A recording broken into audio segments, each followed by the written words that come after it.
This year's harvest is bountiful too. I'm grateful that the mountain Grandpa gave us produces such splendid truffles. I gazed at the harvested black truffles and muttered to myself. My dog Max enjoyed the scene alongside me. Now, what should I do with this unexpected bounty? Thinking this, Max and I began to descend the mountain. For now, I plan to find a Western cuisine restaurant and negotiate the sale of these truffles. My name is Mary. I'm 33 years old. Besides farming, I harvest truffles on 5 mountains inherited from my grandfather. I have an older brother, Jim. We lost our parents when I was 25. As we grieved, our beloved grandfather passed away the following year. With our parents gone, my brother and I inherited Grandpa's estate. I got the mountains, and Jim took over Grandpa's real estate business. This was largely influenced by Jim's decisions. During discussions about Grandpa's will, Jim strongly insisted on managing the real estate. I wasn't much interested in the inheritance, so I went along with Jim's wishes. As a result, I ended up with the mountains, and Jim got the real estate. But acquiring the real estate changed Jim. He started to look down on me, letting money talk. After he started earning from the properties, Jim began to live extravagantly. That's when he met his wife Betty. Jim and I were living separately then. I stayed in our family home while Jim rented an apartment. After inheriting, he moved to a high-rise, where he met Betty, his neighbor. They often visited me, belittling me before leaving. They even started taking my vegetables without asking. Hey, still dressing like an old-timer for farming, huh? Jim, sharply dressed in a suit, arrived while I was preparing the field for the next sowing. Betty was with him, as usual. You're so different from Jim. Are you two really siblings? She followed with a condescending remark. What brings you two here today? Just checking if you're still alive and kicking. I don't need your concern. If you have no business, please leave. I didn't enjoy talking to them. If I could avoid them, I'd prefer that. Aren't you going to marry? Oh, right. No one's interested, are they?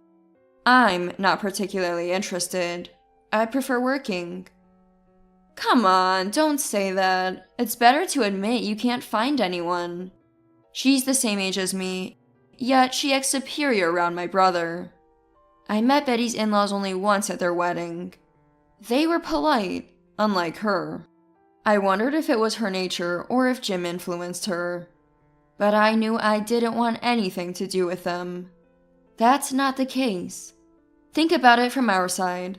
Betty's embarrassed to have a sister-in-law who's still single. She cares about you, so don't be so rejecting. It's shameful for a family member to be single at this age.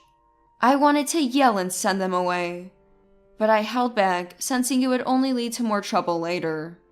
Don't meddle in other people's lives. I recall my brother saying that at his wedding. Betty had never left home before marrying him, and her in-laws seemed troubled by her lack of independence. Since marrying, she's been living with my brother, but the two of them, unable to cook, always rely on delivery or meals from their parents. I guess that must be tough on Tom and his family. Should I introduce you to some guys? No thanks, I don't need your help. I snapped back at my brother, now brimming with confidence since inheriting the estate. I thought they would leave after that, but instead they said, Fine, but make us something to eat. No way! I refused, of course. But then Betty spoke up. My parents are traveling, so there's no food at home. Mary, please, we're family. Can't you help us out? I was shocked by their audacity, only using others when it suited them. But it didn't end there. Fine, here, my brother said, pulling out his wallet and handing me a $100 bill. Make us a meal with this. I'm buying your cooking. Your mountains are a waste anyway, right? This money is from my real estate. Be grateful. With that, they headed toward my house. A few seconds later, I followed, cleaning up my tools and shaking off the dirt, Max in tow. I wasn't motivated by the money. I just didn't want them running amok in my house. As we entered, Betty commented, "Jim's place is so different. This is small and smells like dirt." Hey, don't say that. Mary, hurry up and make something. Do they even realize they're intruding? Probably not, which is why they act this way. Wanting them to leave soon, I started preparing the meal as requested. While I cooked, they played with Max. Finishing their meal, they started browsing on their mobile phones. "Mary, you're poor, right?" "Excuse me?" "Well, farming doesn't make much, right? And you only inherited useless mountains." It seems my brother had told her everything. "I'm not poor. I have savings and those mountains have I stopped myself. If I revealed they produced truffles, they'd probably want a piece of that too. Caught off guard, I heard, "What about the mountains?" Didn't catch that. I quickly said, "Those mountains are precious gifts from Grandpa." Their disdain was clear as they sighed. Then Betty said to me, "Don't you dare show up at family events, you poor old woman." I was stunned, speechless. Slowly regaining my composure, I retorted, "Old woman? I'm the same age as you." She continued, "You don't look it. Straw hat, towel around your neck, muddy clothes. You're just an old woman working in the fields." "Betty, that's enough." My brother chided her, though he didn't seem too bothered. As I stood there, somewhat dazed, my brother continued, "Actually, Betty's brother is getting married. There are other events too, so we'd rather not have someone as poor as you involved." Sorry, Betty, didn't express it well. His apology was no consolation, just another way to look down on me. Why do I have to endure this? I was more saddened than angered by their attitude. Is it because I own this mountain that I have to hear such unfairness? My brother started treating me like a lesser being after the inheritance. Would we have remained normal siblings if we hadn't inherited Grandpa's estate? That thought crossed my mind. "So that's it. Is that okay with you, Mary?" And she, Betty, nonchalantly came to hurt me. Her thoughtless words must have wounded others too, but I stopped thinking about it. Arguing here was pointless. "Then, let's cut ties," I told them both. Initially shocked, they finally said, "Well, if you say so." "It's better for peace. No interference. That's best for both of us," they responded. Then they left my house, not realizing this incident would soon backfire on them. After they left, I started shipping the truffles I had stored. Several buyers were interested, and the price was satisfactory. Maybe I can make a living just from truffles. Honestly, when I first inherited the mountains, it was a hassle. But one day while walking, Max suddenly ran off and kept barking at one spot. Curious, I checked it out and found truffles. Since then, my mountains turned out to be an excellent environment for truffles. Maybe I should share some with my relatives? I began packaging some truffles separately as gifts for them, aside from those destined for restaurants. A week later, things took a dramatic turn. The home phone rang, and then my mobile phone. I decided to answer the home phone first. It was Tom. "Thank you for the truffles, Mary. It's amazing they come from the mountains you inherited. Those two seem to be in trouble, but it's good to see you living well." Tom thanked me and updated me on recent events, which were quite surprising. "I see. Thank you for letting me know." I politely thanked him and hung up. Checking my mobile phone, there were 5 missed calls from my brother. He didn't answer when I called back. Then, 5 minutes later, as Max began barking, a pale-faced Jim and Betty entered. "What's this all about?" Startled, I asked, but Jim blurted out without hesitation, "Please, help us." Having just spoken with Tom, I had an idea of what happened. "You found a flaw in your property, and fixing it is costly. All the tenants left, right?" "How did you know?" My brother had inherited the management of 3 apartments from our grandfather, but they were all bought when Grandpa was 60 years old. Naturally, they were quite old. 2 apartments had an occupancy rate of only 50%, but the third, being near the station, was fully occupied.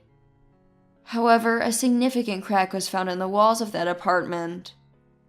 Consequently, due to this damage and general wear and tear, the tenants left en masse. This meant a significant loss of income for my brother. I heard it all from Tom, and that Betty has gotten into debt. I said, surprising her. You wanted a bag while shopping, didn't have the money, and impulsively borrowed from a loan shark, right? $6,000, wasn't it? And just then, the apartment issue came up, right? Her previous arrogance gone, she just nodded quietly. Don't you have savings, brother? You don't need to ask me for help. I had intended to cut ties with them. I didn't want to get involved, nor did I want any further dealings with them. Yet they had the audacity to break that vow. But now that they were here, I was at a loss. Well, I haven't told you, but I quit my job a while ago, after the real estate started bringing in money. I thought my savings were enough. Brother, I can't believe it. You worked at one of New York's top companies, right? I was astonished. He had been working in sales at a major electronics manufacturer with a decent salary. But he had quit without hesitation, blinded by the immediate gains. What about Betty's debt? I can't pay it.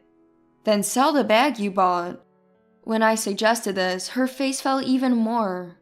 It was stolen. I left it on a park bench for a moment.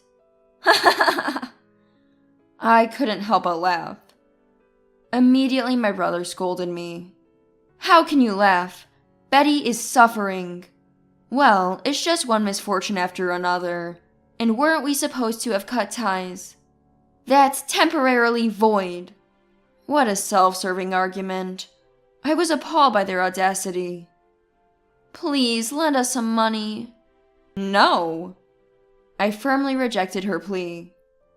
Then ask your in-laws for help. Before I could finish, my brother interrupted. Tom and his family are furious about this. They won't help us. So, you thought I would help you after we cut ties? Isn't that a bit too convenient? As I said this, my brother seemed to reach his limit and exploded. Why don't you share the truffles from Grandpa's mountain with us? Oh, you knew about that? Of course. Apparently some relative had told them. I had given truffles to both my parents' relatives and my in-laws. It wasn't surprising that the information leaked. Betty chimed in. That's so mean. Why would I give anything to people I've cut ties with? When I made my point, Betty and the others were at a loss for words. We said no interference. That's best for both of us. Betty, you said that, right? Yes, but... Betty responded weakly. My brother, too, looked unsure how to defend her. Why not look for a job? You're really going to abandon your own family? I'm not ashamed. You're not? The most shameful thing is how my brother has changed for the worse since the inheritance. It's embarrassing, as his sister. Your parents and I get along well. How do you think I should face them now? My brother grimaced and fell silent. Of course he would. Despite their closer relation to the in-laws, they refused to help them, while those in-laws were friendly with me. The complexity of emotions was evident. In living in adjacent high-rise apartments, falling this low must be even more embarrassing, right? We'll just take and sell truffles from your mountain.